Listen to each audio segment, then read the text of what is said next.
Hello, everyone. The Digital Center of Excellence welcomes you to the Plain Language webinar, There's No Fine Print in Government. Thank you all for participating. Today's presenters are Will Alford, Director of Content at Georgia.gov, and Judith Martinez-Sadri, Digital Content Strategist at Georgia.gov. Before we get started, I want to go through some housekeeping items with you. Next slide, please. Please join our live tweeting and tell us what do you think about plain language, and also share your takeaways from today's webinar using the hashtags plain language and DCOE. And of course, don't forget to follow us at Georgia.gov team. I'd like also to invite you to please use the Q&A feature and submit your questions. We will have Q&A session at the end of this webinar. And now, let's welcome Will Alford, Director of Content at Georgia.gov. Will?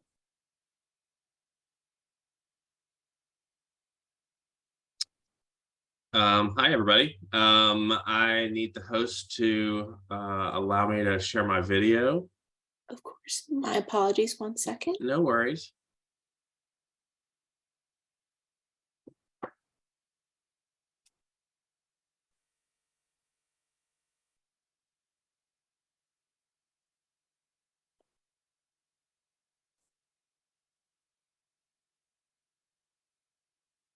There we are. All righty. Thank you. Good afternoon, everybody. Welcome to our session on plain language. This will be a basic overview of the concept of plain language and the guidelines for State of Georgia website. So first, today, we're going to do a little myth busting. Then we're going to look at the federal law and a little bit about what that says. We'll look at what some other states are doing and then show you some examples from Georgia.gov and then take your questions. So yeah, let's jump on in there. First, what is plain language? Here's a brief introduction. First and foremost, plain language is about accessibility, making sure your content is accessible to your entire intended audience. We often talk about making sure our websites are accessible, meaning that we have our content structured correctly on the back end, adding alt text to imagery and other things so that screen readers and other digital assistance tools can accurately convey the information to the user. Choosing certain contrasting colors is also part of designing an accessible website. But also writing your content at the appropriate grade level for your audience is part of accessibility. The federal government has passed several laws addressing how content by government agencies needs to be written clearly, concisely, well organized with bold headlines and small chunks of text and bullet points. And we'll go over what the law says. But first, I have a feeling I know what some of you are thinking right now, and I want to nip it in the bud. Myth number one. Okay, I'm going to be honest. I went to a conference one time and heard a story about some agency that the woman was working with that told her we needed to write more government-y because to them that makes it sound official, which was their most important goal for their website. So the myth is if we don't sound government-y, then people won't respect our authority and take us seriously. Well, this is what we're kind of trying to avoid with meetings like this, which is the idea that we can't deliver content in regular plain English and still be authoritative. There's no chance that sounding more government-y is the best approach for your agency's audience. So even if it's a highly specialized audience of total government geeks, we appreciate clarity and most of all, sometimes brevity. So the sounding so government-y part is actually what led to the passage of some laws. It's a guardrail against convoluted language that's barely comprehensible by average citizens, which brings us to myth number two. Our lawyers say it has to be exactly like this and only this. We all know who we like to blame, right? The lawyers. From the ones writing and legislating the policy to the ones interpreting the law, we know lawyers love to make things more complicated than they need to be. And yet this needs to be challenged because number one, writing in plain language is the law too. And number two, there's a whole discipline of law centered around writing in plain language, and consultants make tons of money doing seminars for lawyers on how to write more simply. There's a whole niche of the law around writing it in plain language. So it's worth pushing back on this idea that the law can't be condensed or said plainly. Sometimes it's harder to take and takes more skill to write something tighter that's just as accurate. Which brings us to myth number 3. You can't go wrong by giving people more information. Well, you can. This isn't true. Too much of a good thing is still too much. And we all know how hard it is to edit ourselves, but it is essential to creating the best digital experience for those of us creating the content to follow the mantra of less is more. Users don't need more options or rabbit holes to explore. That's not why they come to your website. They're not even coming to your site to browse and see what y'all are up to. They're likely on a mission to find some piece of information or complete a task, and they want to hop online and then go about the rest of their day and be confident that they found what they were looking for. More information opens up more opportunities for confusion, duplication, and conflicting messaging. Part of managing your website content is knowing what to leave off or remove once it's no longer relevant. So let's talk a little bit more about why more is not better. We are inundated with information everywhere. What we need is certainly not more. Think about your own website habits. Think about how you scan your phone or websites. If you're like most of us, you spend only an average of 26 seconds reading a piece of content. When clicking around a website, we spend less than 15 seconds on a particular web page we click. And then it takes our brain only 17 milliseconds to make a judgment about what we just clicked, about whether it is relevant or what we're looking for. And if not, if it's not what we're looking for, we zip on.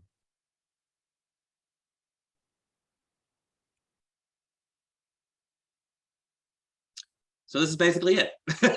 And it's a good thing, not a bad thing. We're not writing the great American novel here. We're not usually writing narrative. We're writing instructions, bulletins, policy that needs to be easily understood. So yeah, we need to boil it down. Just all the more reason to embrace plain language as a philosophy for your website content. I will say we often have a captive audience, people who have no choice but to look at our content. We don't have any competition because we're the government. So they have to look at us. It's not like we having to compete for eyeballs. But we're not in the business to generate page views or clicks.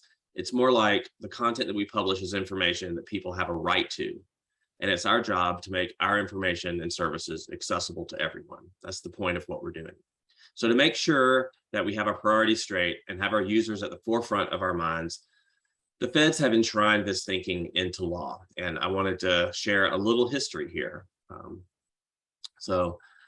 And before I get into that, I have one more little aside, because the impetus here, Nixon was the first president to issue an executive order around plain language. And the impetus was really a populist one, because the natural evolution of government bureaucratic communication seemed to be one that got more and more complicated and esoteric, so that only lawyers could understand and interpret the legislation and regulation. And so we don't want to create more distance between ourselves and the public we serve. We don't want any barriers to transparency because there's enough mistrust as it is. So having a whole other higher language for government is undemocratic.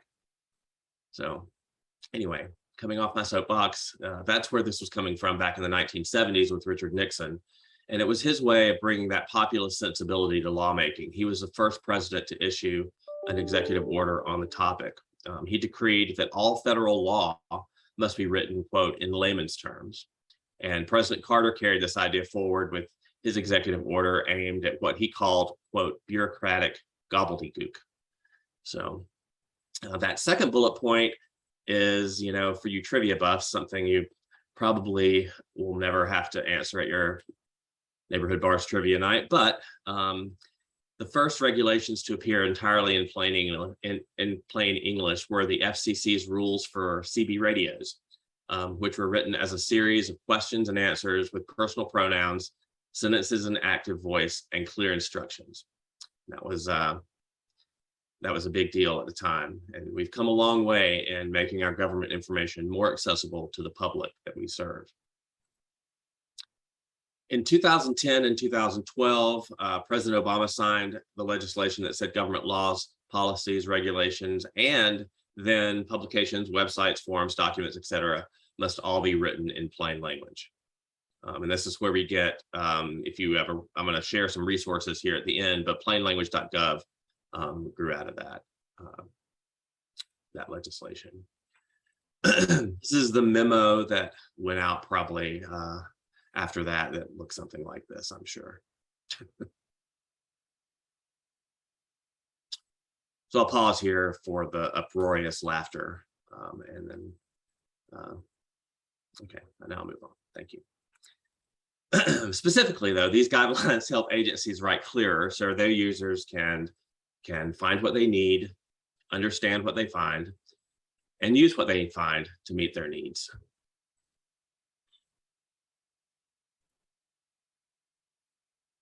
Several other big laws have plain language baked into them. And so while this applies to the federal government, several states have also adopted even stricter guidelines for putting an end to convoluted government speak.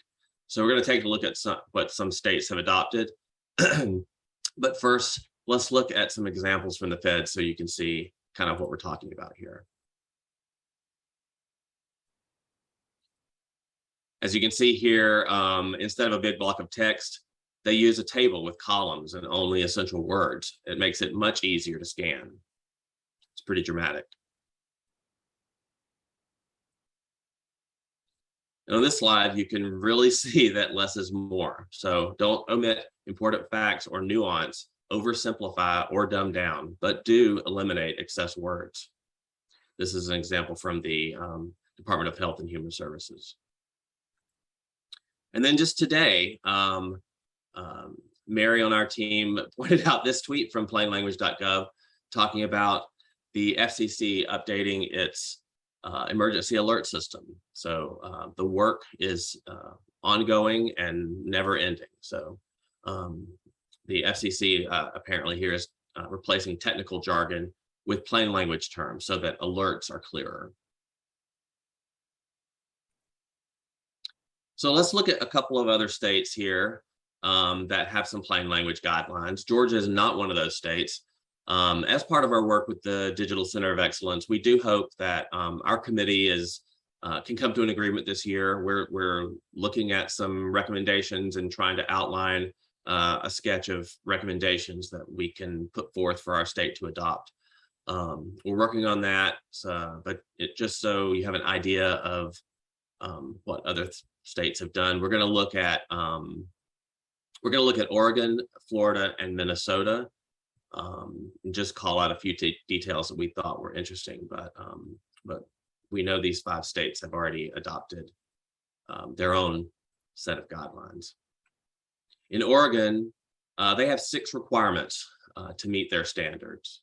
They are uses everyday words that convey meanings clearly and directly, uses the present tense and the active voice, uses short, simple sentences, defines only words that cannot be properly explained or qualified in the text, uses type of a readable size, uses layout and spacing that separate the paragraphs and sections of the document from each other. In Florida, they have something similar. They say clear language that is commonly used by the intended audience. Only the information needed by the recipient presented in a logical sequence. Short sentences written in the active voice that make it clear who is responsible for what.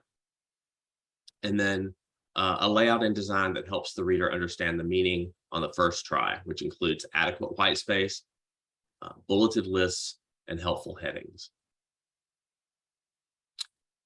In Minnesota, they made a cheesy training video, which I'm going to attempt to show you now.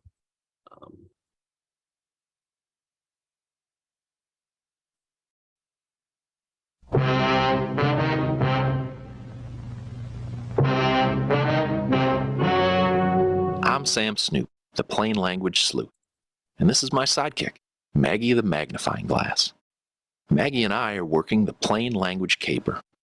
Our job is to smoke out writing that's too tough to read. Then we fix it, make it simpler. What is plain language? Think about what you say when you're just yakking with your family, friends, and the gang at the office. How do you talk? Simply, right?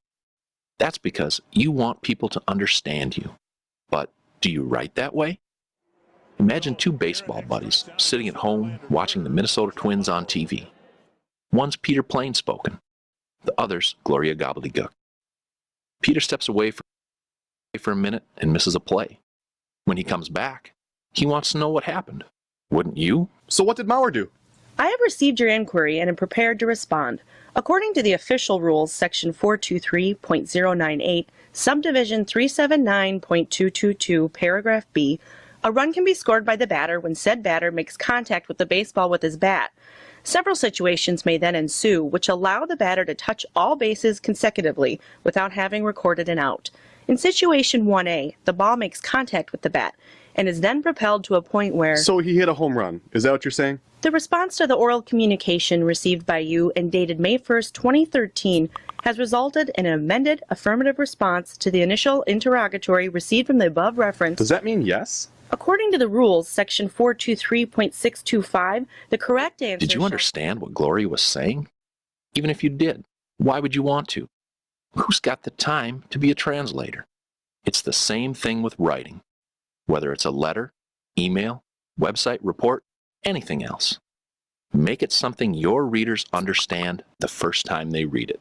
That means use common terms. Keep your message clear and make it easy to understand. Only write what's needed. Be direct.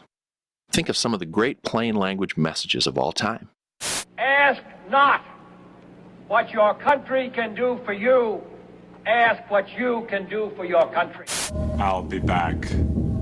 Where's the beef? Yeah, these messages stick because they're so simple. We hardly have to think at all to know what they mean. Got that? Now, check this out. It was freed from the retrosternal aspect of my chest wall, and an endoside anastomosis to the LAD was performed. Left anterior descending artery. What a mouthful. Unless you're a doctor, there's no way you can figure out what's going on here. Get the picture? When your readers don't understand, they get confused. It also wastes time and resources, both theirs and yours. We don't want that. That's why Maggie and I are on a plain language mission at all Minnesota state government agencies. And when you work on your next letter, fact sheet, or email, take these 5 steps. Plan, organize, write, edit, review. Plan before you write. Talk about what you're writing with communications, legal, and subject matter experts. Talk about the content's purpose. Know your reader, their situation, and how they will receive the information. Organize the information so it's easy to understand. Select the right amount of content. Arrange the information logically and format it for easy use. Write the way you speak. Use everyday language. Use active voice. Keep sentences short. Edit with your reader in mind. What questions will they have? What do they need to know now? Would a list or table make something easier to understand? Review what you've written. If you can, put your document down for a while and come back to it for a fresh look. Try reading it to a friend or your neighbor in the next cubicle. Test it with real users. That's the power of plain language. Say it simply.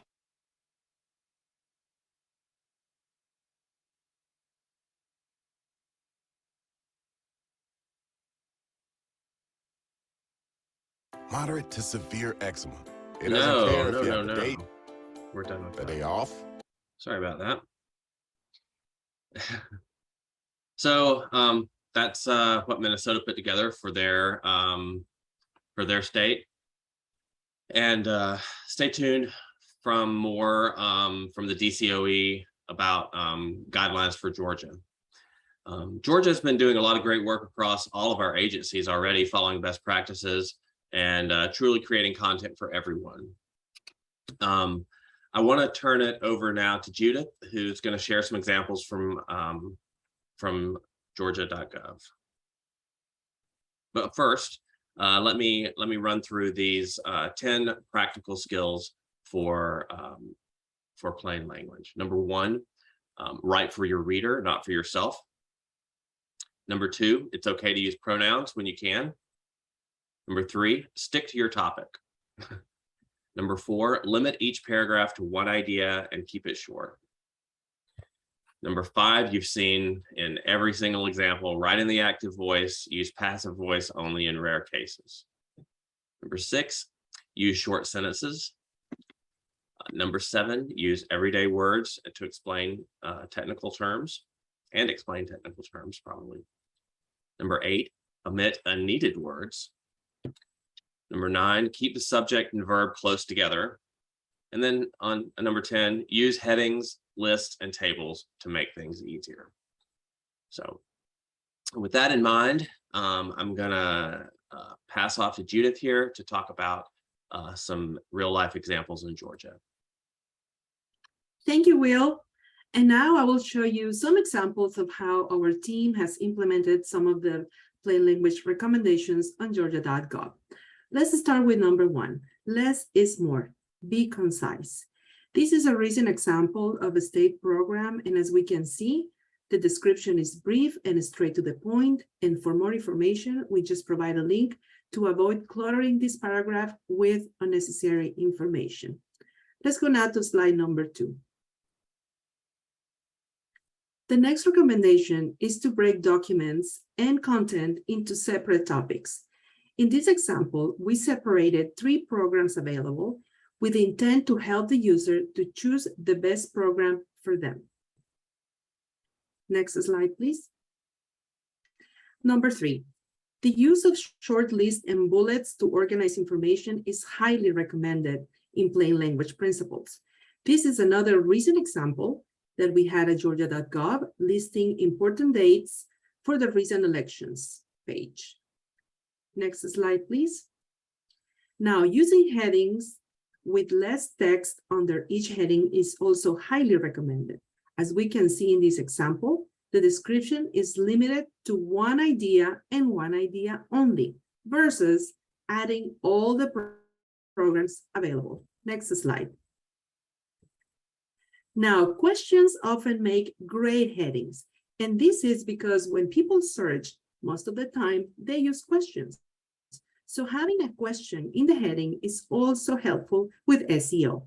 In this example, we chose using a question versus using there are 3 IDs acceptable for in-person voting. Next slide. Something very, very important in plain language is to use the same words your users use when doing a web search. In this example, we know child support is a perfect keyword because this is how users refer to this program. Next slide. Plain language experts recommend never use click here as a link because it is bad for accessibility and SEO.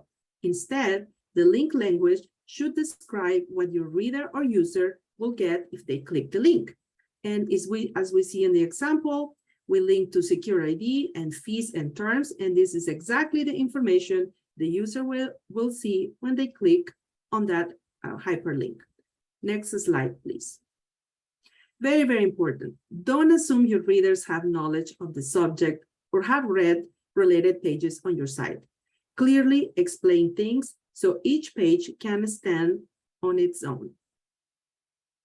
In this case, we summarize the 3 instances where most people will need to renew their driver license, and we provided enough information for the user, but not in an overwhelmingly way.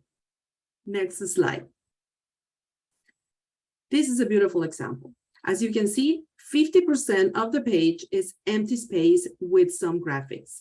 And in plain language principles, this is highly recommended. So please make liberal use of white space so pages are easy to scan for the user. Next slide. And last but not least, use even shorter paragraphs than on paper and eliminate unnecessary words. Sometimes agencies want the information on flyers and printed materials to be all included on their websites, but it doesn't have to be that way. That's according to plain language principles. This concludes my presentation. Now let's go back to Will Alford. He will share some resources that we can start using as we implement plain language in our web content and printed materials. Will?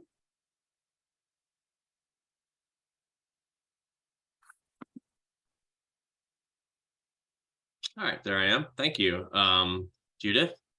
So I hope you were able to think about how you handle content on the sites that you manage while you were looking at that. Maybe think about where you could simplify some things. If y'all are on GovHub, you're aware that we already have character limits in some cases, and our content types are designed to help facilitate creating a page that is easy to understand and accessible to everyone. So thank you for those examples, Judith. Let's talk a little bit about some resources for y'all. Hemingway app, you probably are familiar with. You've heard us talk about it a lot if we at DSGA as we've talked to agencies about their content. We use it a lot ourselves. It's free and easy to use to establish kind of a grade level and know whether you're writing simply. There's also, you can go to plainlanguage.gov, which is the federal government site, which has a lot of information. You can sign up for their newsletter. It's really good information. And then, of course, our own site, digital.georgia.gov. You can check out what we're up to at the Digital Center of Excellence. And we're working on this for the state of Georgia, and I would love input from you guys on all that stuff. So I mentioned an earlier slide, which was talking about, how much time was spent on web pages and things like that. And I got that from the book Smart Brevity. It's good for many things, helping to write shorter. It's from the people who created Axios. And if you're familiar with that site, they do kind of news summaries and chunked their articles are sort of written in some kind of chunky text, I guess, with bullet points and headers. And it's a really good book for how to write that way. And then really the Bible of all this is Plain Language and Government Writing, which is really a good resource as well. So key takeaways from this: plain language is really about accessibility. It can be harder to write simply, but we must. DSGA is here to help you guys. Reach out to us if you have a specific, maybe some specific thing you want help with. You can put in a ticket to our support desk, and we'll take a look at it and help with that. But if it's a larger, sort of a larger initiative that you want help with, you could always reach out to our outreach coordinator, Yen Tang. And then DCOE is working on statewide recommendations, or we're working on recommendations to recommend for later this year. So thank you. With that, I will open it up for any questions.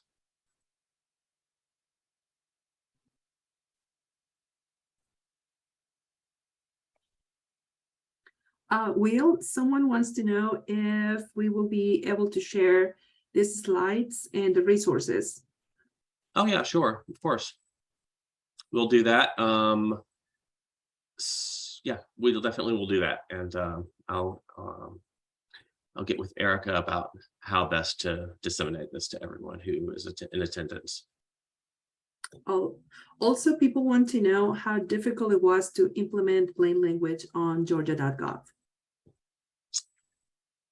Well, since we manage Georgia.gov, and I mean, it was not difficult because we believe in this and believe in this concept, and we manage it. So it's more, the difficulty is more around our own ability to boil things down and make things as easy to understand as possible. So that's where the challenge comes in, and it's just a matter of our own ability to do as good a job as we can. So. Okay, well, someone else wants to know if we assist legislators with simple writing. Well, we haven't been asked to do that, but I mean, we would be willing to help with anything we can. All right, we have another question here. What is the font used for Georgia.gov? Does font play a role in communication? I see the governor uses Georgia as the preferred font. So that's part of our design system that it's part of the GovHub design system. We call that Orchard, and it does have a role in our accessibility standards for sure. So, you know, there's a lot more to say about that on our website on digital.gov, but it's more, I think, as part of the accessibility of the website versus related specifically to plain language. But within GovHub, yes, there are the hierarchy of headlines and the use of serif and sans serif fonts does help delineate content and does help when you want something to stand out versus sit back. And so all of that does, you know, play into readability and accessibility. Oh, perfect. Well, someone is saying nice state seal graphic simplification. Thanks. Thanks to our team for doing that as well. All right, let me keep looking over here. We have a couple of questions more, and then we'll wrap the session. Oh, our teammate Rachel Hart, she just mentioned that the font is Serif Pro, which Will, you already mentioned it as well. And we are updating Serif Sans in the design refresh, but we will give you more details later on that topic. So Rachel is our the expert on, probably should have taken that font question. I'm sorry about that, but yeah, we are working on a design refresh, which you can stay tuned and hear more about soon. Perfect. Okay, well, if there's no other questions, we'll just wait for a few more seconds. Do you have any other closing statement, Will? I appreciate everyone joining today and joining this webinar. And you know, we're here to help. Reach out if you have any further questions, or if you want our help on any of this stuff, or if you want to participate in these discussions with the Digital Center of Excellence. Oh, we have another question here. How best to contact you? Why, you could email me at will.alford@gta.ga.gov. Okay, and our teammate Rachel, she is sharing some branding resources that we will also share in the chat, and so you all can have access to our orchard georgia.gov design with the typography, the colors, and all the good stuff that makes our sites pretty. All right, well, if there's no other question, this concludes our webinar, Plain Language, There's No Fine Print in Government. Thank you all for assisting, and thank you, Will Alford, for the great insights and information. Thank you, Judith. Thanks, everybody. Have a great day. All right, bye-bye. Bye.